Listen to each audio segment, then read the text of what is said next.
Hey everyone. This is about the book The Every by Dave Eggers. Basically, this is the book that made me decide to stop using a smartphone and start using a little dumb phone. So I thought maybe it would be interesting to talk about this book a little bit. It's not a book review. I'm not really a book review person, but kind of like a few things that I took away from it or like why it was so influential in my life.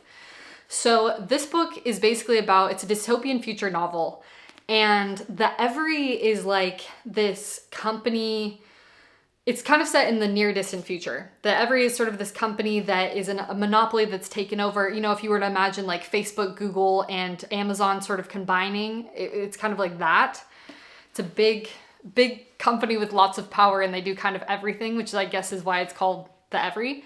And the main character is named Delaney. She's a tech skeptic and her goal is to apply for a job and take down the Every from within, because in her mind, it's kind of like taking away free will and privacy, and it's like the end of it's like the end of humanity as we know it in a way, and she believes it's her duty to take it down. This book really changed my mind about, I guess it opened my eyes to some things about technology. Even though it's satirical, it's funny, it's entertaining. And it's also critical in a way. It's long. A lot of people say it's too long and there's too much detail on things that don't matter, but I didn't mind. I liked living in the world for a little while. It definitely just made me feel a lot of things that felt super real, even though this was happening like maybe slightly in the future.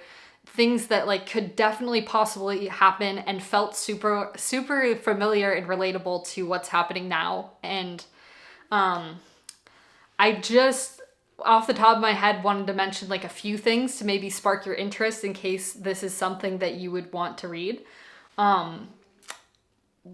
For example, the main character talks about kind of just like how phones, like her childhood and how it went from like spending a lot of time outside and in nature and with her dogs, and then getting a phone, like basically always being indoors on her phone and staying up super late scrolling on her phone. And that was really relatable to me. I felt like I had experienced the exact same thing growing up.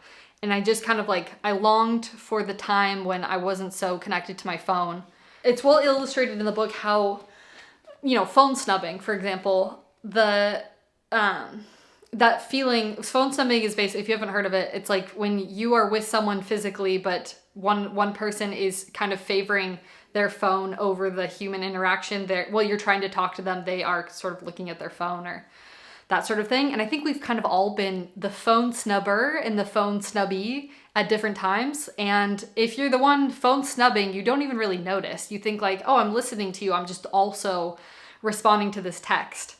But if you're the one being phone snubbed, it is a really bad feeling. Just this feeling of like competing for the attention of the digital distraction and knowing that like at any moment when a notification comes in, the attention will quickly be taken away from whatever it is you're talking about. And yeah, just this feeling of like the person's not listening. And for some reason, we've kind of favored digital distractions over like the physical conversation. That was really highlighted to me in the book, and that feeling, and it made me realize that I was doing that a lot in my real life, and I wanted to stop doing that and favor the in-person situations more than I was favoring my digital life. And kind of on that note, just like the amount of like the digital overwhelm and overload that we have these days, just tons of notifications and like social media and emails and all this stuff that's being thrown our way digitally all the time. And this expectation that we will get back to it and we will respond in a timely manner. We will react to things with emojis and we'll get back to people's emails. And that pressure all the time from group chats and texts and people tried to call you and emails and all the notifications is just extremely overwhelming. And it kind of just gives you this digital, like this, you're just completely drained, this feeling of being drained, and being sort of your attention just being pulled from all sides, not really being able to focus on anything for very long. in the book, they wear these oval things on their wrists, and they have they're always on digital devices, and they track basically all the metrics that they could possibly track, which is something that we already kind of do, and we feel like tracking everything is a good thing. And I know when back in college, I got an Apple Watch, and I was into tracking everything, like all of my health metrics, my steps, my workouts, everything. And I thought that was like the healthy, right thing to do. But this book definitely, like, it pointed out to me that just like kind of how absurd it is to track everything and how unnecessary it is, and how I don't really want to track all that stuff anymore. It's absolutely draining. And for me personally, with my situation, it wasn't necessary. So giving that up, I got rid of my Apple Watch as well after reading this book. I was tired of tracking all the time. And now I don't know. I have no idea how many steps I get in a day. And I don't know. I'm not told when to stand up. I just kind of like, but I'm fine. I'm not, everything is fine. I guess I don't need it. Tech creep is another big one, because there are a lot of things in our society and also in the book where people are initially skeptical and they don't want to use it. It's in terms of like new tech. And then slowly it just becomes normal and everyone accepts it sort of blindly, and they don't really, and then it's just adopted. And once things are adopted, it's very hard to go backwards, it seems. So it's like, well, it's part of society now. So that's how it is. But and what that brought up to me was AI and ChatGPT, how quickly, like, I think we were all a little initially skeptical about it, but then we were just all pretty quick to adopt it as well. And I remember at my work, there was, they were very skeptical about it at the beginning, about like, you don't want to use it too much, or you shouldn't use it at all. And then slowly it was like, actually you should be using it basically for everything, because it will save a lot of time and it will help you out. And you want to make sure that things are, kind of like the tune definitely changed as time went on. And it feels like we have really just embraced it and use it for everything now. And that is highlighted in the book a lot with like different things, like there's sort of an Alexa type device that's in your home and listens to you and stuff. I think like also the idea of real connection versus like digital connection. And back when I had, Instagram and Facebook and stuff, I had sort of added all of these people to my life through social media that I had ever met before. And I could kind of keep up with what they were doing and like see their life and sort of, send a like and a comment every now and then. And I felt like I had a big community and circle, and I felt like I was connected to these people. And like the reality is, it's like it's not real. Like those aren't like my real friendships. Those are just random things that I'm seeing online, and they're not deep connections. And when I got rid of, at least for me, like probably some people have it, those are deep connections, but for me it was like those weren't deep connections. So when I got rid of that, like my social circle closed way down to a small group that I was just kind of calling and texting or seeing in real life. And that felt super strange at first, but overall it's been a really good experience, because I have a lot more time and attention to invest in those people. And I've come to realize like the people that I thought that I was staying in touch with or I was friends with, like it wasn't really that deep, like that wasn't real deep human connection. It was just kind of seeing someone's picture. I think that's definitely highlighted in this, like just the shallowness, I guess, of how digital connection has turned out to be, like the emojis and the little reactions and like the quick text in a group message and the memes and stuff, and how it doesn't really, it feels overwhelming at first, or first of all, and then it also just doesn't feel like that meaningful or deep. It talks a lot about like technology and convenience, and also like kind of made me think a lot about like Amazon and convenience, since this is sort of like it is sort of like an Amazon in the future that owns a bunch of other social media type things and internet type things. The convenience of shopping on a place like Amazon versus, shopping local or buying things used, and how it's so easy to just hop onto Amazon and get something the next day. When I first read this book, I completely stopped using Amazon. But then like slowly over time, I started, every once in a while buying things on it and used. But still, it's on Amazon and it's still supporting them. And I think like reading this book reminded me of why I didn't want to shop on there. And even if it's so convenient to shop on there because it comes quickly and it's oftentimes much cheaper. It's way more convenient. You can order it from the comfort of your home.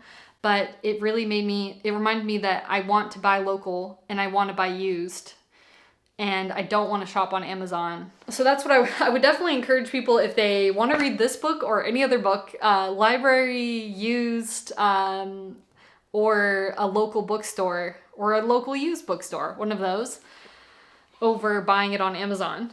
And when I was home and I bought this book, because I bought it for the second time to kind of read it again, it was a used bookstore in my parents' town, and the lady told me that you don't need to buy on Amazon if you want to buy it online. You can buy it from a store called bookshop.org, and you can choose which local bookstore you want to support when you buy the book. And it can still come straight to your house. It might also be able to go to the bookstore and you can pick it up. But if you're going to buy online, that might be a good option because then you can still support your local bookstore.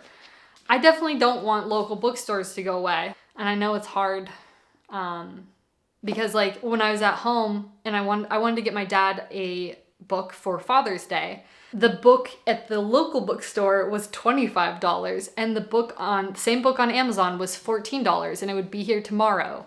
So yeah, it sometimes is a difficult decision because the price difference can be huge, but ultimately it's like, it's not an easy choice, and I know that I don't know if it's a choice that everyone's able to make, but for me, I definitely want to support the local business, but it's not easy, I understand. In general, this book really just changed my my outlook on technology and like monopolies in the world and how I want to spend my money, and kind of just, it made me reevaluate. It kicked me off on a whole journey of reevaluating my technology and my digital life, for sure. And also my real relationships in the real world. I forgot to mention a really fun part about the book is that there are these trog people, and the trogs started as like a negative slur, but they sort of adopt it. And the trogs are people who sort of resist modern technology, and a lot of their homes, they don't have Wi-Fi, or they're less accessible to Wi-Fi, and they don't have smart devices. They're sort of resistant against technology. And that was a fun world to explore. They love like the post office and stuff, and like the Every is trying to take down the post office and like physical things. Super interesting and fun, and I really liked exploring that world. Also, if you're interested in like other books that sort of relate to digital minimalism besides this, recent one I read, which was really good, was Stolen Focus by Johann Hari. Digital Minimalism by Cal Newport is a classic. That one's a good one too. And the first book to this one is The Circle, and you don't have to read them in order or anything, but The Circle is more on like the social media. It's like the social media company that eventually becomes part of the Every, but that one is also tech skeptical and like social media skeptical as well. But those are the ones off the top of my head. If you have a good digital minimalism, tech skeptical sort of book that you love, then feel free to recommend it to us. But to end this, I wanted to do a little library CD haul for you in case you're interested. Just got back from the library and I got a few things. I got Fred Astaire, MGMT, Imagine Dragons, Billy Joel's Greatest Hits. This one I've had for a week now, Lana Del Rey. I listened to it this morning and I love this album. It's super good. The National, I've gotten this one a couple times. And Simon and Garfunkel. There's like 3 CDs in here, so there's like 40 songs or so in the CD kit. Well, that's it, and I will see you in the next one. Bye.